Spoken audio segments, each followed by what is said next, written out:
104.5 DXBFM. Bukidnon State University Statistical Center, or BukSU Stat Center, caters statistical services to the students and faculty's research papers to ensure the desired quality is met and delivered. The center also offers Grammarly and plagiarism tests to check for grammar and originality of the researches. They use licensed software such as SPSS, Minitab, Grammarly Test, Plagiarism Detector, Item Analysis, Amos, and NVivo.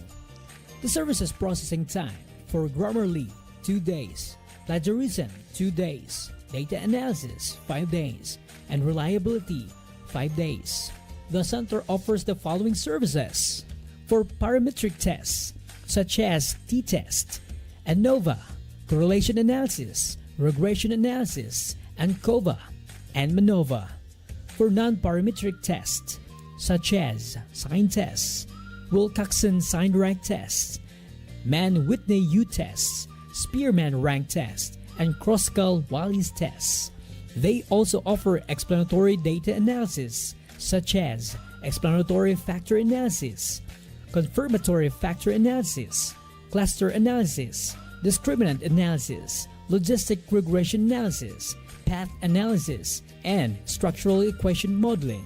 For inquiries, please contact Dr. Marlon S. Frias at BukSU-dxBU@gmail.com and trunkline number 813-5661 local 112, or like their Facebook page www.facebook.com/Bukidnon State University Statistical Center. And you may visit them at Bukidnon State University, 3rd floor, BukSU Research and Extension Building, Balay City, Bukidnon. Or look for Miss Julie Cris Malyari, Stat Center staff. The center is headed by Dr. Marlon S. Frias, who is under the supervision of Vice President for Research, Extension, and International Affairs, Dr. Joy M. Mirasol. BukSU Statistical Center.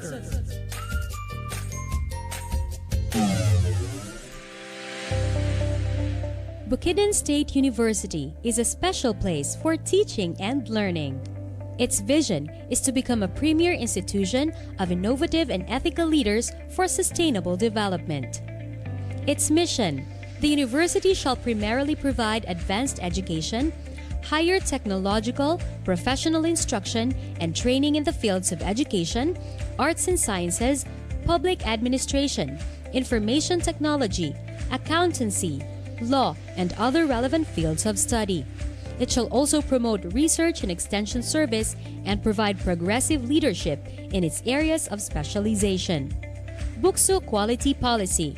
Bukidnon State University is committed to produce globally competitive and responsible graduates through excellent instruction, responsive research, sustainable extension, and quality production for the highest satisfaction of its stakeholders.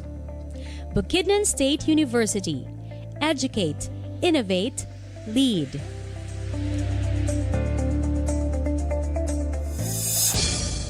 This is 104.5 DXBU 104.5. With integrity and commitment, we stand for truth. No bias, no agenda, just pure, unfiltered news you can rely on. Stay informed, stay aware, stay ahead. This is BXBU 104.5 FM, the voice of Bukidnon State University, your smart, educational, and community-based FM radio station of Bukidnon State University. This is BXBU News Patrol.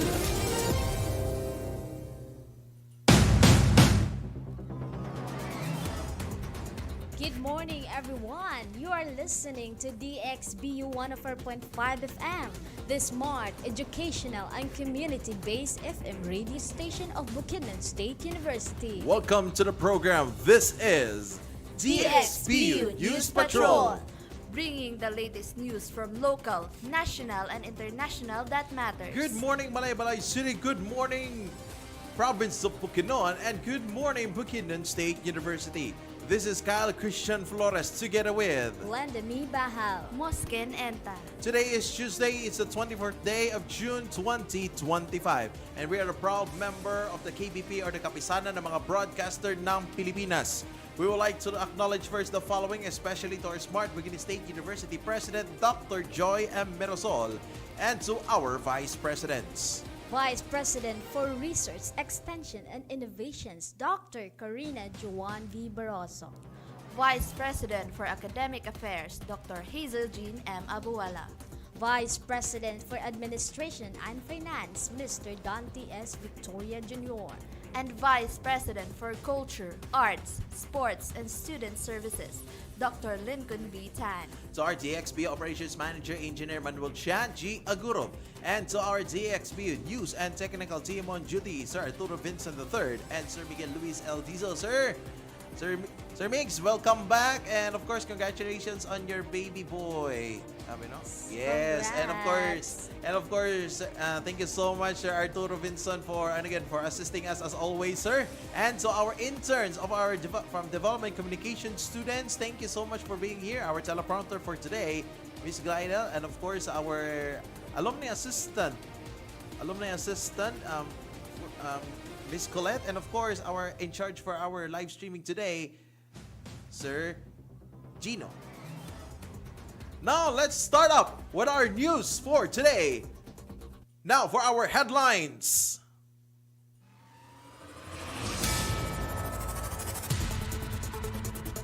Now, let's move on with our headlines today, starting off with our local news. City Health Office of Balay personnel enhance skills in public health communication training. Jollibee set to open new branch in Maramag by September.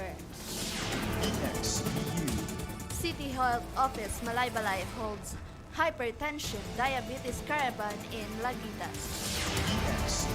For our regional news, Davao City single-use plastic ban awaits implementation rules. New PRO Bar Director prioritizes security crimes response. Iligan City's modern waste facility nears completion.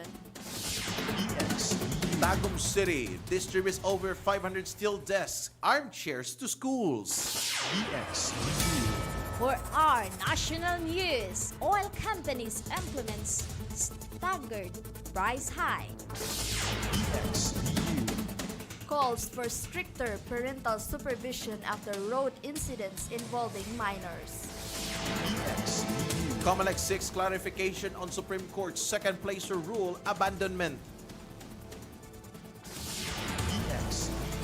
DOH offers 1,800 job openings for 127th anniversary. And for our ASEAN news, ASEAN and Pacific Alliance deepen cooperation in hybrid meeting. For international news, Lima's Maido crowned world's best restaurant for the year 2025. For our sports news, Oklahoma City Thunder crowned NBA champions. And for our showbiz, Alden Richards expresses dismay over damaged bike after Cathay Pacific flight. Details for our news today for DXBU News Patrol. Stay tuned. Now let's move on to our weather update. Weather update. For our weather update today is Tuesday, is the 24th day of June 2025. Based on the Pag-asa's weather forecast issued at 4 o'clock in the morning today, there is no typhoon, but the monitored low-pressure area within the Philippine Area of Responsibility is now located 290 km west of Ambalog, Tanoan City, Batangas. The LPA has a low chance of developing into a typhoon within the next 24 hours. Northern Mindanao is not affected by the LPA but will experience partly cloudy to cloudy skies with isolated rain showers, lightning, and thunder due to the southwest monsoon or habagat. Winds will be light to moderate from the southwest to west, resulting in 0.6 to 1.2 meter waves in the coastal waters of northern Mindanao. Meanwhile, here in the province of Bukidnon, including the city of Malaybalay, the city of Valencia, and the nearby areas will have partly cloudy to cloudy skies with isolated rain showers or thunderstorms due to the southwest monsoon or habagat. Light to moderate winds coming from the southwest to south direction will prevail. Possible flash floods or landslides during the severe thunderstorms.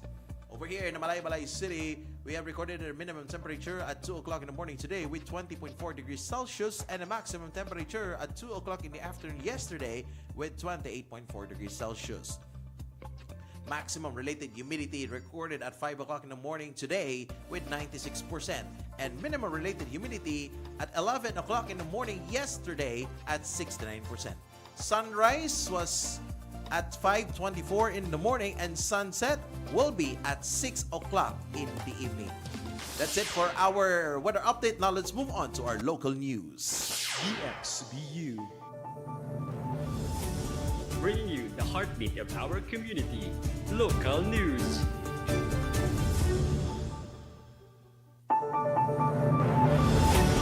Starting out with our local news today. Staff members from the City Health Office of Malaybalay recently participated in a crucial 5-day training program on risk communication, community engagement, and infodemics management, or RCCE-IM, for public health events. The training took place from June 16 to 20, 2025 at Villa Paraiso, Mambahaw, Camigan. The Malaybalay CHO delegation included Medical Specialist 4 Kim T. Luardo, HAPO3 Megan L. Dominguez, and RT Stephen Cari S. Manuel.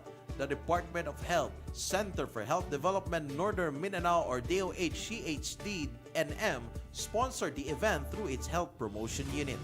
The primary goal of the training was to provide technical support to local government units, enhancing the capacity for effective risk communication, community engagement, and infodemics management during public health emergencies.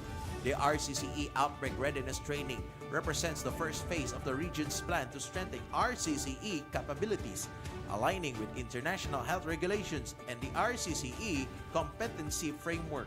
Participants from various provincial and city health offices across northern Mindanao attended, gaining vital skills for managing outbreaks and health crises through integrated, community-centered approaches. BukSU. Jollibee Corporation has initiated the business permit application process for its newest branch in Moramag, Bukidnon, with an anticipated opening by September 2025.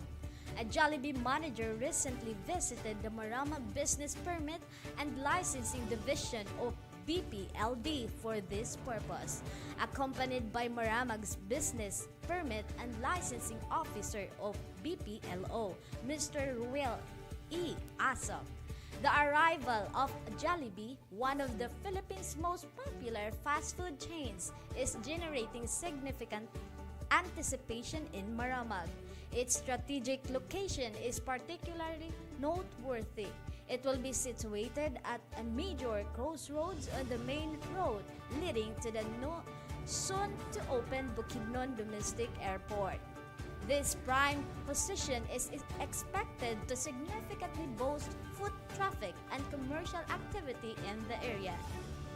The new branch is poised to become a key landmark and a hub for both local residents and travelers passing through.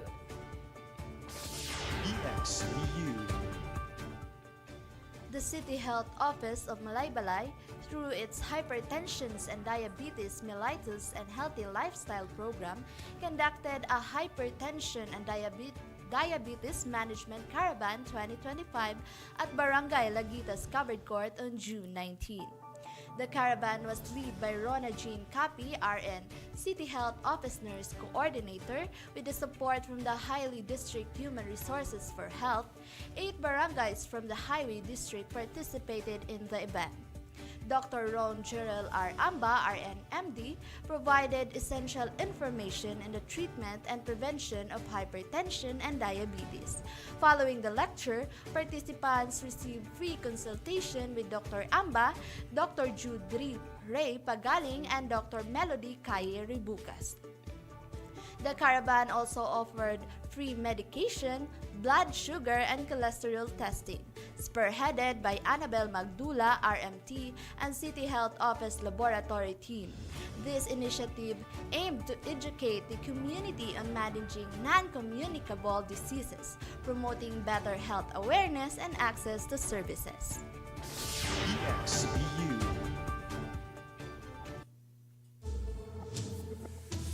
Covering the stories that matter across the region. Regional News.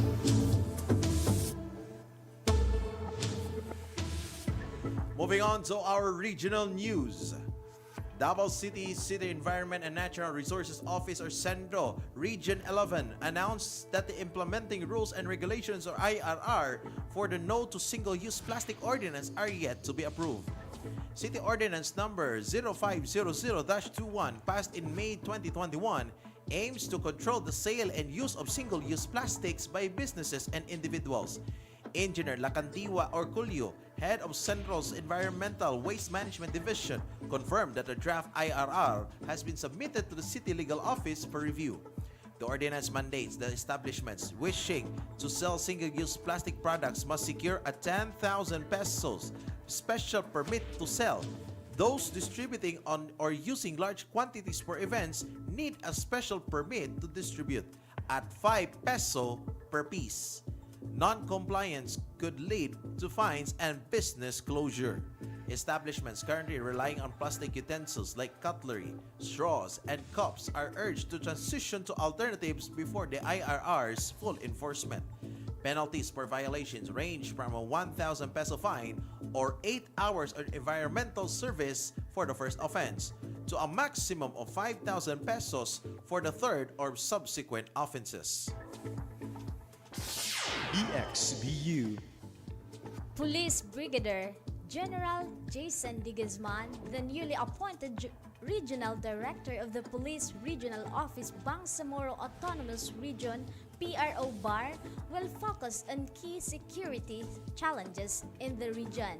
In his initial statement, D. Guzman committed to strict adherence to PNP Chief Police General Nicolas Torre III's directives, including continuous police visibility to deter crime and unrest.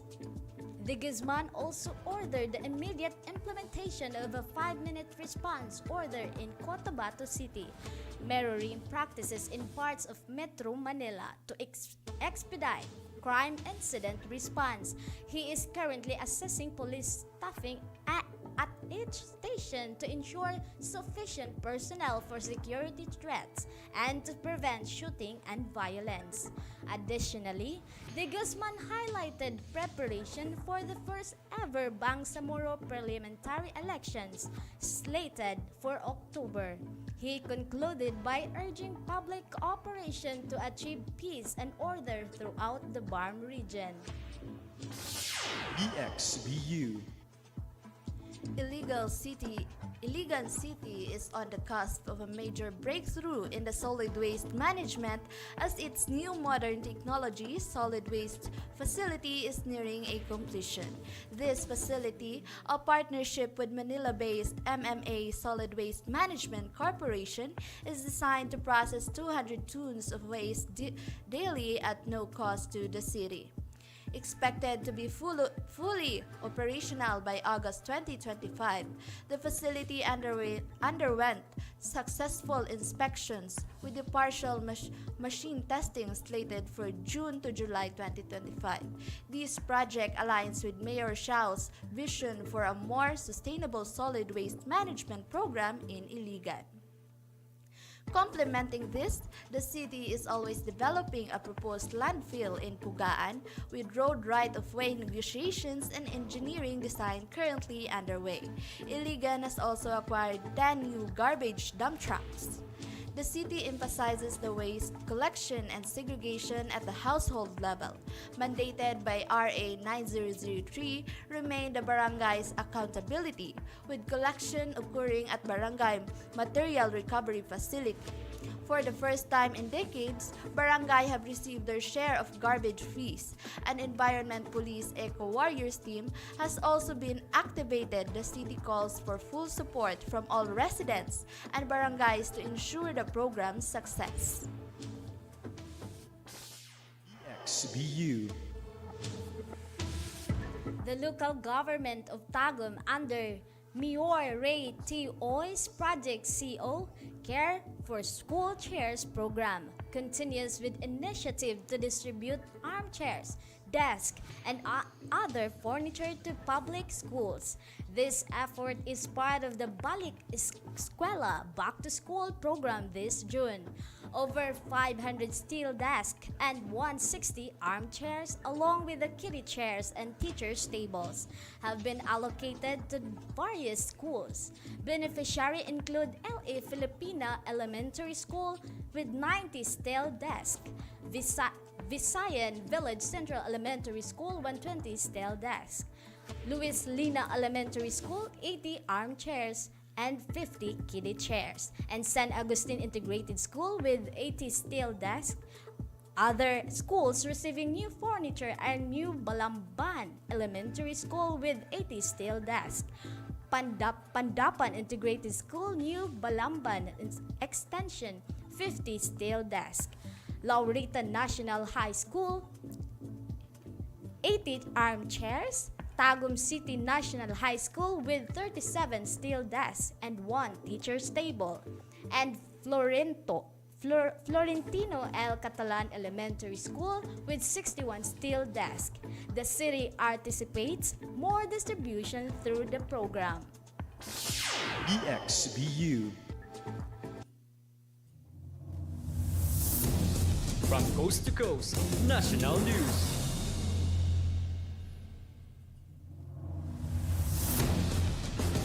Moving on to our national news.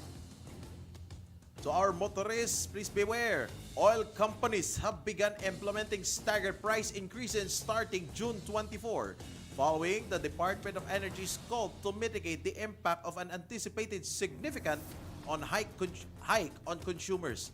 The DOE had urged phase adjustments due to rising global oil prices fueled by geopolitical tensions in the Middle East. Shell and Sea-Oil announced 2 rounds of increases on June 24 and 26.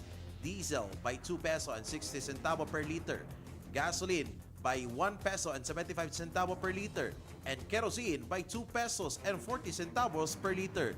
Caltex scheduled its hikes on June 24 and 27, with the initial adjustments at 3 pesos and 45 centavos per liter for diesel, 2 pesos and 25 centavos per liter for gasoline, and 3 pesos and 20 centavos per liter for kerosene. Wow! Petron, Jetty, and Uni-Oil also confirmed similar staggered adjustments. The DOE further urged oil companies to expand discounts for the transport sector and provide detailed breakdowns of their price changes. This measure aims to protect consumers from sudden economic shocks. Before these hikes, average pump prices were 55 peso and 90 centavos per liter for gasoline, 53 pesos and 40 centavos per liter for diesel, and 70 pesos and 22 centavos per liter for kerosene. BukSU. Recent alarming road incidents involving minors have prompted transport advocacy group lawyers for the commuters' safety and protection to push to stronger parental supervision. This follows a vital video of a naked minor dancing on an Antipolo tricycle and a Sunday cross in San Juan, La Union, where a 13-year-old driving an SUV injured 23 people after hitting a van. San Juan Chief of Police Major Rinanti Organista confirmed the teenager took the vehicle without parental knowledge. LCSP spokesperson Attorney Albert Sadili emphasized that minors fall under parental authority, making parents civilly liable for their actions. He stressed that the need for better parental guidance for children. The Land Transportation Office, or LTO, has already issued a show cause order against the tricycle driver and owner in the Antipolo incident. The hearing set off Wednesday. LTO Executive Director Attorney Greg Pua Jr. indicated potential driver's license revocation depending on the hearing's outcome. With 23,260 road crashes recorded in Metro Manila this year and over 87% caused by reckless driving, LCSP believes existing road safety laws need stricter monitor for compliance. BukSU. The Commission on Elections, or COMELEC, is preparing to file a motion for consideration following the Supreme Court's landmark decision to abandon the second-placer rule. This ruling, issued on April 22, has reportedly caught the pool body off guard, prompting officials to urgently assess its implications for various cases from the recent May election. COMELEC Chairperson George Garcia expressed on Monday, June 23, the need for clarification on several issues before the Supreme Court's decision become final. The Commission is coordinating with its law department and the Solicitor General regarding the motion's filing. Garcia emphasized the necessity for a better understanding of the issue, as the doctrine of the second placer is seemingly being disregarded. The Supreme Court's ruling stipulates that candidates who rank second in pools cannot replace winners whose candidacies are cancelled or disqualified. Instead, succession rules under the Local Government Code will now apply. This decision overturns the 2012 Halosos Jr. versus COMELEC precedent, which previously allowed the second-place candidate to assume office if the winner's certificate was void from the start. Garcia admitted surprise at the decision, noting its immediate practical problems for COMELEC, including a recent case in Cavite where the Commission has disqualified a winning mayor and proclaimed the second placer. The ruling also raises questions about its impact on petition concerning national positions and existing COMELEC procedures like quo-warranto petitions. While respecting the Supreme Court's position, Garcia stated COMELEC would review affected cases and might hold back decision until the ruling becomes final. The June 30 deadline for winners to assume office nearing, COMELEC will generally seat proclaim candidates unless a Supreme Court temporary restraining order intervenes. BukSU. The Department of Health is providing significant employment opportunities for medical professionals and health workers as it celebrates its 127th anniversary. Approximately 1,800 job vacancies are open for applicants from today, June 23, until June 27 across various job fair sites nationwide. The DOH stated that these job fairs are part of its commitment to promptly fill existing vacancies and serve as a direct platform to connect with qualified candidates. This initiative aims to promote employment opportunities within the health sector directly to the public. Prospective applicants must prepare a letter of intent addressed to the head of human resources of the desired health facility. Additionally, a duly accomplished and notarized personal data sheet form is required for submission. This extensive recruitment drive underscores the DOH's continuous efforts to strengthen the country's healthcare workforce. BukSU. Connecting you to the world. World News.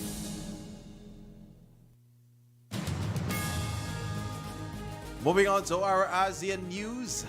The Committee on Permanent Representatives to ASEAN, or CPR, and the National Coordinators of the Pacific Alliance convened a hybrid meeting on June 23, 2025 at the ASEAN headquarters in Jakarta, Indonesia. The session served as a crucial platform for both regional blocs to exchange insights on their respective developments and review the progress of the ASEAN-Pacific Alliance Work Plan of 2021 to 2026. During the meeting, participants reaffirmed their shared commitment to deepening cooperation across the various sectors for mutual benefit. The work plan outlines collaboration in areas such as economic cooperation, education, and people-to-people contact, science, technology, and innovation, smart cities and connectivity, environment and sustainable development, and post-pandemic economic recovery. The meeting saw the attendance of CPR members, national coordinators of the Pacific Alliance, and representatives from Pacific Alliance embassies in Jakarta, along with the ASEAN Secretariat. Timor-Leste also participated as an observer, highlighting growing interest in interregional partnerships. This ongoing dialogue underscores the commitment of both ASEAN and the Pacific Alliance to fostering stronger ties and addressing regional and global issues collaboratively. Lima, Peru is now a top destination for fine dining, with its restaurant, Maido, claiming the coveted #1 spot on 2025 World's 50 Best Restaurant list. The award ceremony, often dubbed the Oscars of Innovative Fine Dining, took place in Turin, Italy on Thursday night. Maido, owned by chef Mitsuharu Micha Chumara, is celebrated for its Nikki cuisine, a fusion of Japanese techniques and variant Peruvian ingredients. Chumura, acknowledging his 16 years with Maido, expressed how gastronomy, food, and hospitality can do amazing things. Spain's Asador Extrabarri secured second place, followed by Mexico City's Cantonel at third. Lima further cemented its culinary prowess with Kijuli at number 9. Bangkok emerged as a strong contender with 6 restaurants in top 50, including Gagan at number 6 and newcomer Putong at 13. New York's Atomics was the sole U.S. representative at number 12, also winning Outstanding Hospitality. The annual list is compiled from votes by over 1,100 international restaurant and industry experts. BukSU. All the action, all the scores, sports news.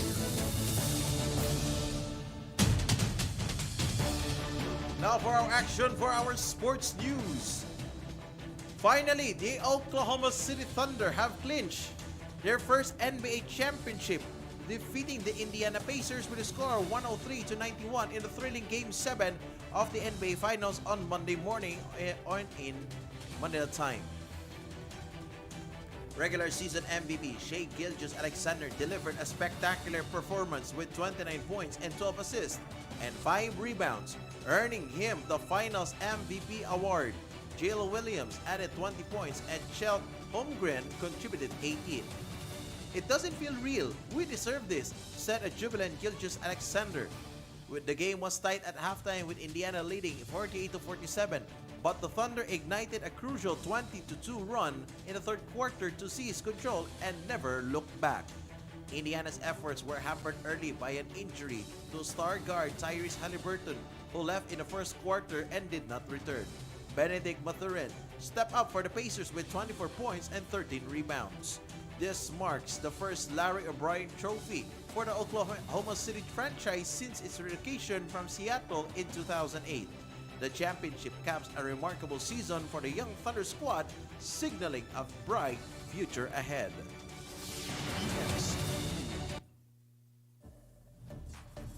Lights, camera, headlines, showbiz news.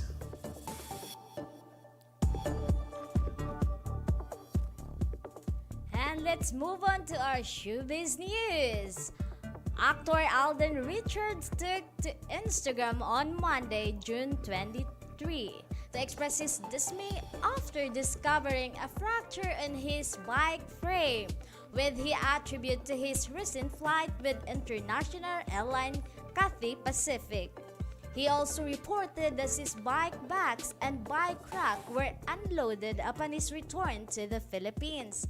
Shout out to Cathay Pacific for fracturing my bike frame and unloading my bike bags and bike rack on my way on the Philippines, wrote Richard, tagging the airline and urging them to please do something about this. While the actor did not disclose his specific travel origin, an Instagram story he reposted showed a cyclist ascending Monte Soncolan in Italy, hinting at a recent biking trip. Richard has recently embraced biking and running as part of his fitness journey. As of the time of writing, Cathay Pacific has yet to publicly respond to the actor's complaint regarding the alleged mishandling of his valuable sports equipment. BukSU.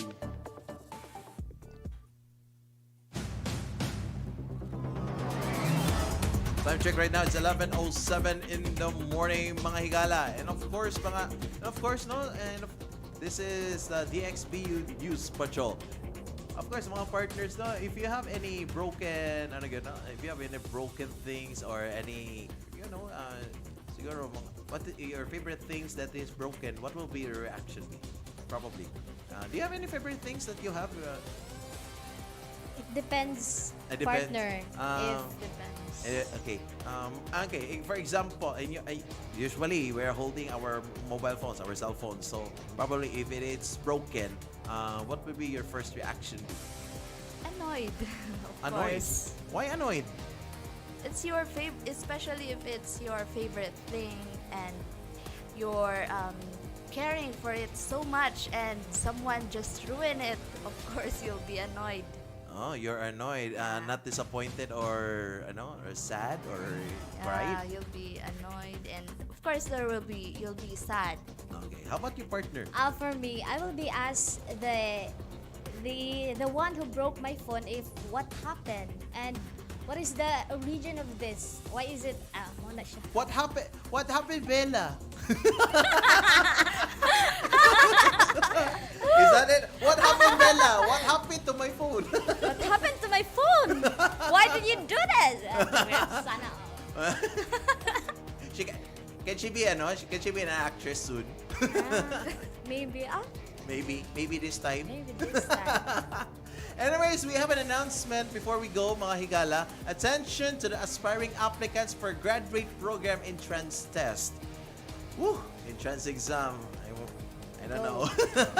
Bukidnon State University Graduate Studies is pleased to announce additional admission examination schedules for the first semester of the school year 2025 to 2026. Interested applicants may apply online at the admission.buksu-dxBU.ph. Partner, what are the important notes and what are these exclusive dates? Okay, the date for the What are the important notes there first of all? The note is online application will only open on these exclusive dates: July 5 and 6, July 12 and 13,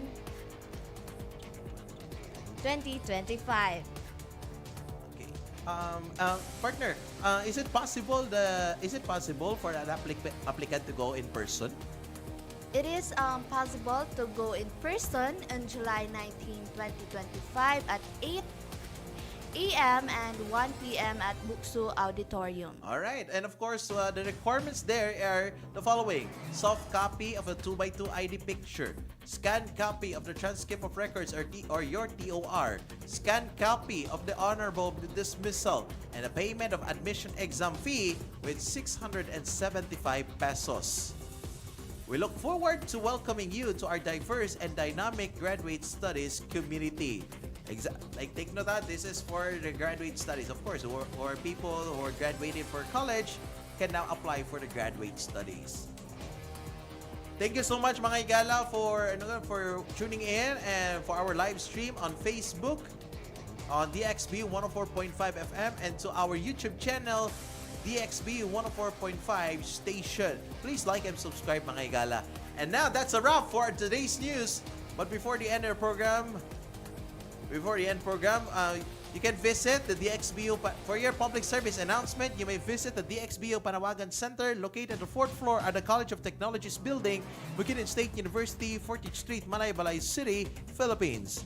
And we would like to thank the following, especially to our Smart Bukidnon State University President, Dr. Joy M. Mirasol, and together with our Vice Presidents. Vice President for Research, Extension and Innovations, Dr. Carina Juan V. Barroso.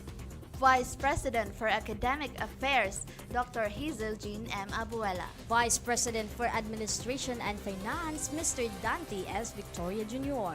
And Vice President for Culture, Arts, Sports, and Student Services, Dr. Lincoln V. Tan. And to our DXB Operations Manager, Engineer Manuel Chachi Agurob, and to our News and Technical Team on duty, Sir Arturo Vincent III and Sir Miguel Luis Aldizo, to our DevCom student interns, to our student volunteers, to our student assistants, to our alumni assistant, thank you so much for being with us for as usual, mga higala. And to you, listeners and viewers of DXB 104.5 FM, thank you so much. And that's it for our DXB News Patrol. Today is Tuesday, it's the 24th day of June 2025. This is Kyle Christian Flores together with Glenda Mi Bahao. Mosken Enta. And this is DXBU News Patrol. Good morning, Bukidnon. Good morning, Malaybalay City. Mahina Masalonyo, Alan, and God bless us all.